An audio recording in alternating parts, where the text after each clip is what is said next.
Manchester. Goal. So I need an office.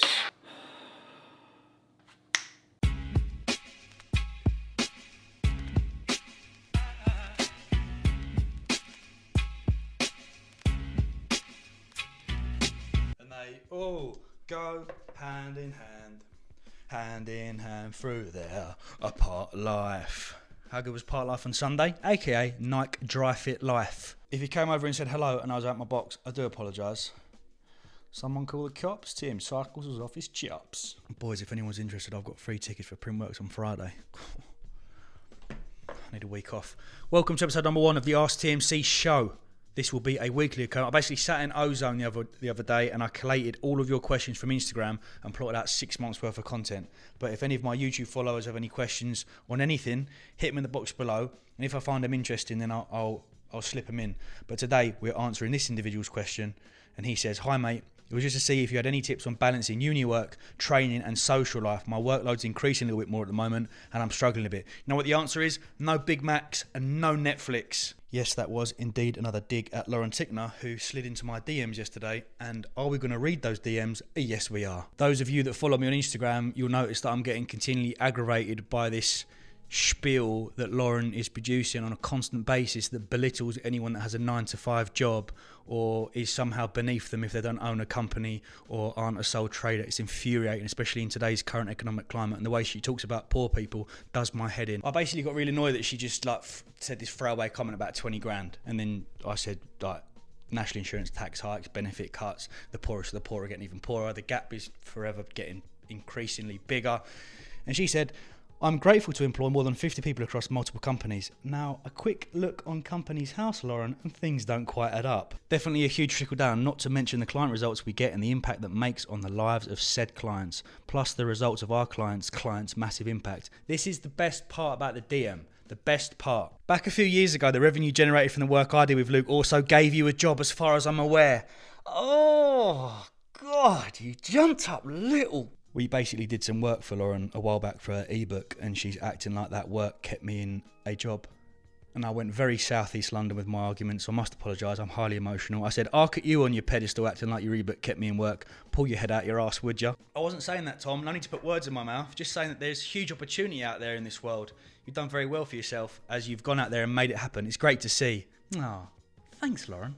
I'm committed to showing people what they can achieve in this life, and you've done exactly that. This is gold. This just shows the level of sort of delusional privilege that this individual lives in, this sort of meritocratic society. She said, "But tearing others down is a real shame when we could together join forces." Join forces? TM Cycles Tickner? No thanks. I simply replied, "I don't tear down others, I build them up when they feel low due to the diatribe you preach. Join forces with your unrealistic views on reality.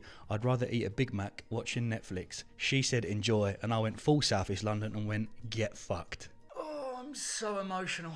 Ooh, back to the video. This individual is asking how he can improve on the social life / training / uni work balance. Now, a lot of these questions stem from individuals that have a problem or are concerned with their training becoming affected. Now, we'll talk about that shortly, but I have a little bit of homework for you to begin with. Got a couple of books here. Book number 1, Working Hard or Hardly Working by Grace Beverley. Team Grace. Me and, I don't know why I'm saying Team Grace. In my head, I've got like a Grace Beverley versus Lauren Tickner. I don't know where that's come from. In chapter 2, Grace talks about the productivity method. Task batching plus preparation equals time blocking. The level of detail that Grace goes into with regard to kind of time management is fantastic, and I'd really highly recommend for those individuals that are struggling. It's an area that I've definitely struggled with in the past, is my time management. I kind of used to wake up and don't really know what I'm doing. I'll do a bit of this and do a bit of that. This has given me the ability to go, right, I'm doing this, this and this. So this is a fantastic book. I haven't finished it yet, but the first portion is very good.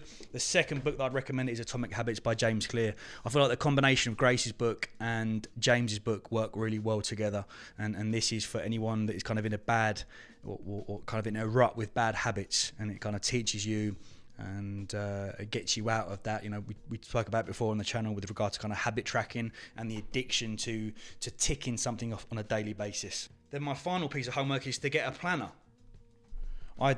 As I said before, do very poorly with electronic planners. Like the task for me to have to go into something on a computer to pull it up. And that sounds very, very lazy, but that's just who I am.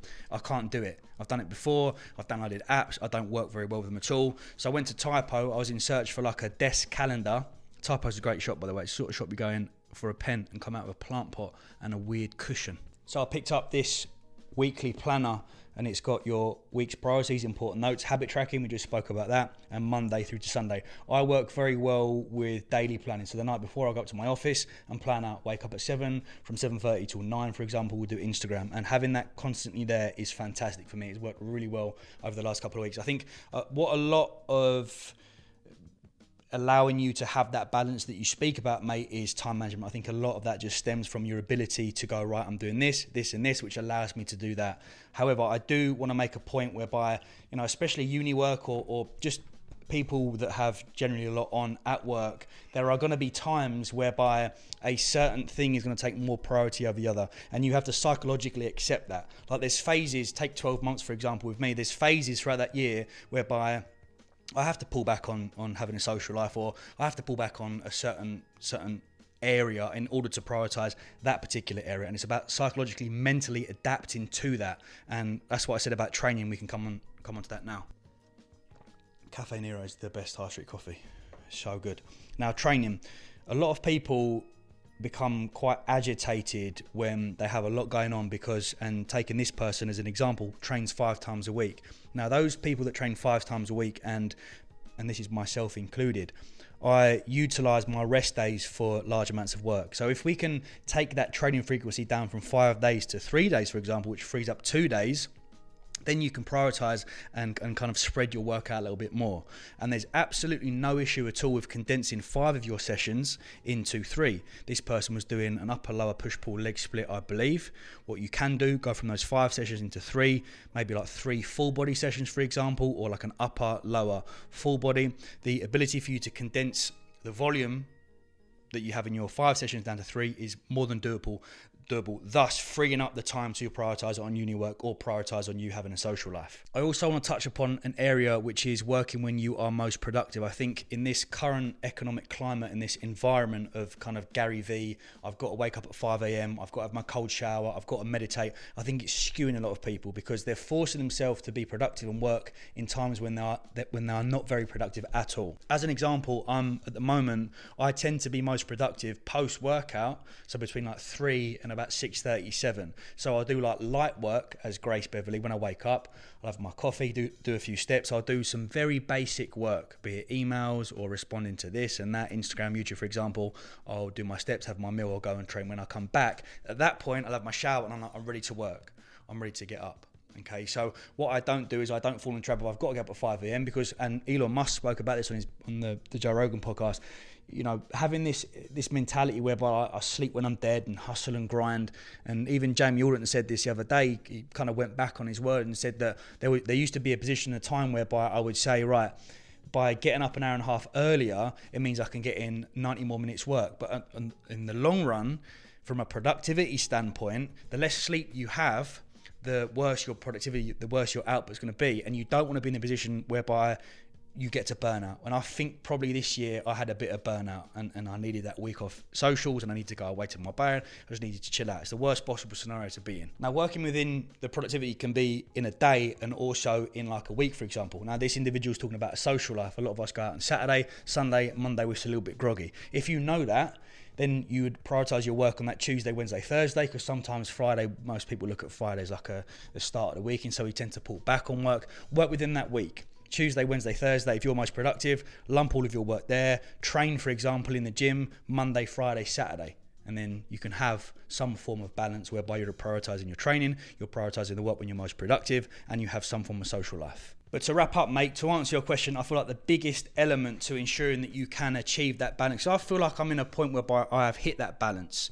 I preached about it before in the past, but I always felt like it was tipping in favour of one thing, living on either end of extreme of off-season contest prep. I preached that I had balance when in reality I didn't. When it comes down to my training, my nutrition, my physique, my social life, seeing the boys a lot more now, and my work, I feel like I can now say, you know what, bang, I've achieved that balance. And in doing so, as you can probably see, because I get quite a lot of comments now, is that I feel a lot happier in myself. I think that I'm